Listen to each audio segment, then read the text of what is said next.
नमस्कार विद्यार्थी मित्रांनो, मी सीमा तुमचे सरस्वती गुरुकुल चॅनलवरती स्वागत करत आहे. आज आपण इयत्ता 9वी विषय भूगोल यातील 8वा पाठ अर्थशास्त्राशी परिचय या पाठाचा आज आपण स्वाध्याय बघणार आहोत. परंतु स्वाध्याय सुरू करण्यापूर्वी तुम्ही अजूनही चॅनलला सबस्क्राईब केलेलं नसेल किंवा तुम्ही या चॅनलवरती नवीन असाल तर सबस्क्राईब नक्की करा.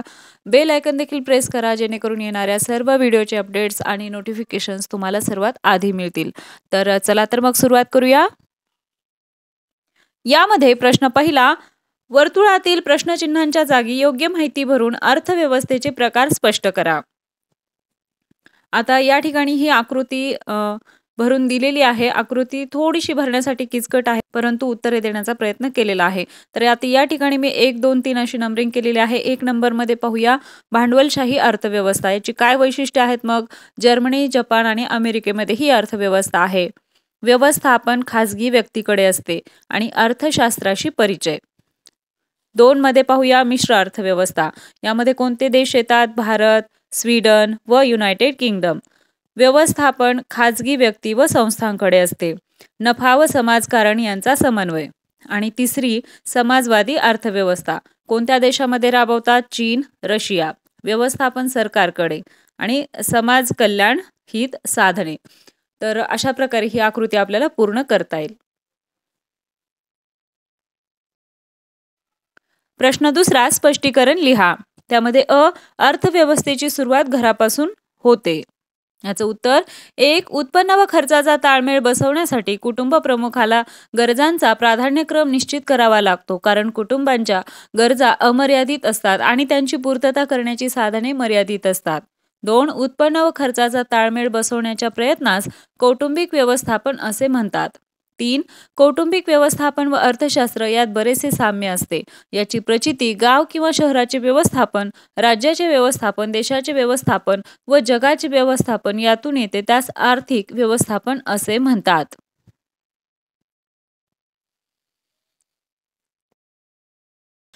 भारताची अर्थव्यवस्था मिश्र स्वरूपाची आहे. उत्तर आहे 1. भारतीय अर्थव्यवस्थेत सार्वजनिक क्षेत्र व खाजगी क्षेत्र यांचे सह अस्तित्व आहे. 2. खाजगी क्षेत्रातील उद्योजक नफा प्राप्तीसाठी प्रयत्नशील असतात, तर सार्वजनिक क्षेत्र सामाजिक कल्याणासाठी प्रयत्नशील असते. 3. अशा प्रकारे भांडवलशाही अर्थव्यवस्था आणि समाजवादी अर्थव्यवस्थेतील वैशिष्ट्ये भारतात आढळून येतात. म्हणून असे म्हटले जाते की भारतीय अर्थव्यवस्था मिश्र स्वरूपाची आहे.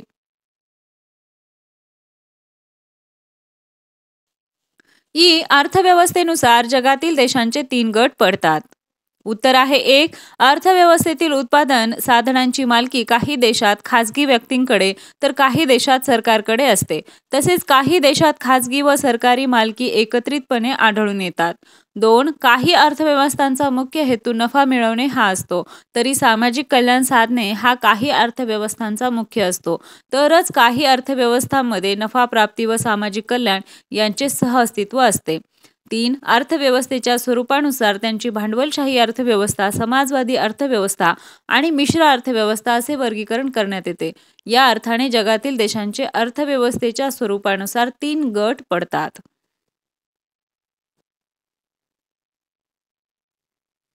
प्रश्न तिसरा, खालील प्रश्नांची एका वाक्यात उत्तरे लिहा. त्यामध्ये व्यक्तिगत किंवा कौटुंबिक व्यवस्थापन कोणत्या आर्थिक घटकांशी संबंधित असते? याचं उत्तर आहे व्यक्तिगत व कौटुंबिक व्यवस्थापन हे मुख्यतः उत्पन्न व खर्च या आर्थिक घटकांशी संबंधित असते. अर्थशास्त्र ही संज्ञा कोणत्या ग्रीक शब्दापासून बनली आहे? याचं उत्तर अर्थशास्त्र ही संज्ञा इकॉनॉमिया या ग्रीक शब्दापासून बनली आहे. भांडवलशाही अर्थव्यवस्थेत उत्पादनांच्या साधनांची मालकी आणि व्यवस्थापन कोणाकडे असते? उत्तर आहे भांडवलशाही अर्थव्यवस्थेत उत्पादनाच्या साधनांची मालकी व व्यवस्थापन खाजगी व्यक्तींकडे असते. जागतिकीकरण म्हणजे काय? उत्तर आहे देशाच्या अर्थव्यवस्थेला जागतिक अर्थव्यवस्थेशी एकरूप करणे म्हणजे जागतिकीकरण होय.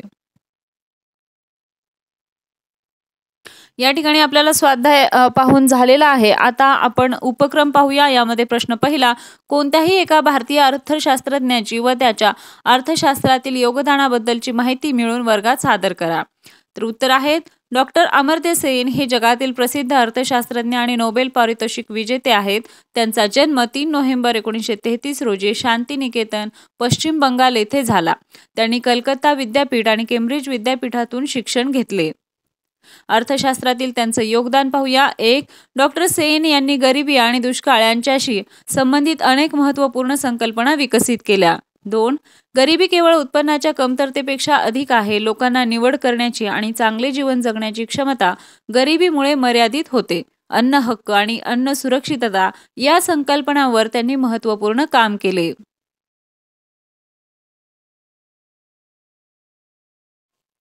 आता त्यांना मिळालेले पुरस्कार आणि सन्मान पाहूया. 1. 1998 मध्ये अर्थशास्त्रातील नोबेल पारितोषिक. 2. भारतरत्न 1999. 3. पद्मविभूषण 1976. 4. आणखी अनेक राष्ट्रीय आणि आंतरराष्ट्रीय पुरस्कार. डॉक्टर अमर्त्य सेन यांना जगभरातील अर्थशास्त्रज्ञ आणि विचारवंतांमध्ये अग्रणी मानले जाते. त्यांच्या कार्याचा जगभरातील अर्थशास्त्र, सामाजिक विज्ञान आणि धोरण निर्मितीवर मोठा प्रभाव आहे.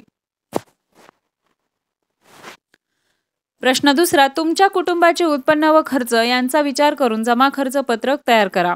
आता प्रत्येकाच्या घरातील उत्पन्न आणि खर्च वेगवेगळा असू शकतो. त्यानुसार आपल्याला उत्तर लिहायचं आहे.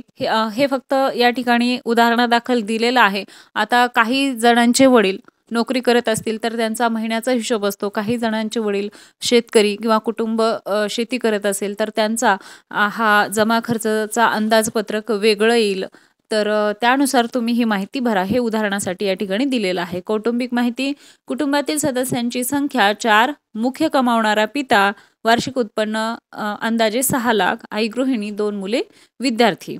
उत्पन्न. पिता 50,000 प्रति महिना. इतर उत्पन्न म्हणजेच भाडे, व्याज इत्यादी. जर घर भाड्याने असेल तर त्याचं भाडं येत असेल किंवा जर भाड्याने नसेल तर काही गुंतवणूक असेल त्याचं व्याज येत असेल तर असे मिळून 60,000 या ठिकाणी उत्पन्न दाखवलेलं आहे.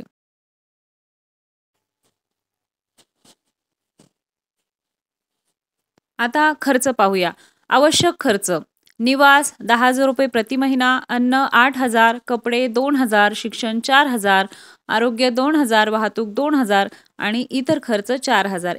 एकूण आवश्यक खर्च 32,000 प्रति महिना. आता हे खर्च किंवा या खर्चांचे अंदाज प्रत्येकाचे वेगळे असू शकतात. इतर खर्च. मनोरंजन 5,000. मनोरंजनामध्ये विविध रिचार्जेस येतील. मोबाईलचं रिचार्ज किंवा टीव्हीचे रिचार्ज हे या ठिकाणी यामध्ये इन्क्लूड होतील. बचत 10,000 प्रति महिना. बचत म्हणजे या ठिकाणी काही पॉलिसीज असतील किंवा महिन्याला VC किंवा इतर काही गुंतवणूक असेल ती बचत. एकूण इतर खर्च. आता याचं जर टोटल केलं तर हा खर्च होईल 17,000. मग एकूण खर्च 49,000. हा कसा झाला? पहिला 32,000 आणि हा 17,000 मिळून 49,000. एकूण आपलं उत्पन्न किती आहे? महिन्याला 60,000. मग बचत किती झाली? 11,000 रुपये प्रति महिना. तर अशा प्रकारचं हे आपल्याला अंदाजपत्रक बांधायचं आहे. आलं लक्षात? आशा आहे तुम्हाला सर्व प्रश्नांची उत्तरे समजले असतील. हा व्हिडिओ तुम्हाला कसा वाटला ते कमेंट करून नक्की सांगा. व्हिडिओ आवडला असेल तर व्हिडिओला लाईक करा. तुमच्या मित्रांना हा व्हिडिओ शेअर करा आणि सर्वात महत्त्वाचं म्हणजे चॅनलला सबस्क्राईब करा. आपल्या चॅनलवरती स्वाध्यायाच्या व्हिडिओसोबतच विविध विषयांची भाषणे, निबंधलेखन, पत्रलेखन, आर्ट अँड क्राफ्ट या सर्वांचे व्हिडिओ चॅनलवरती अवेलेबल आहेत. तेही चेक करा. तेही तुम्हाला नक्कीच आवडतील. तर भेटूया अशाच एका नवीन व्हिडिओमध्ये. तोपर्यंत धन्यवाद.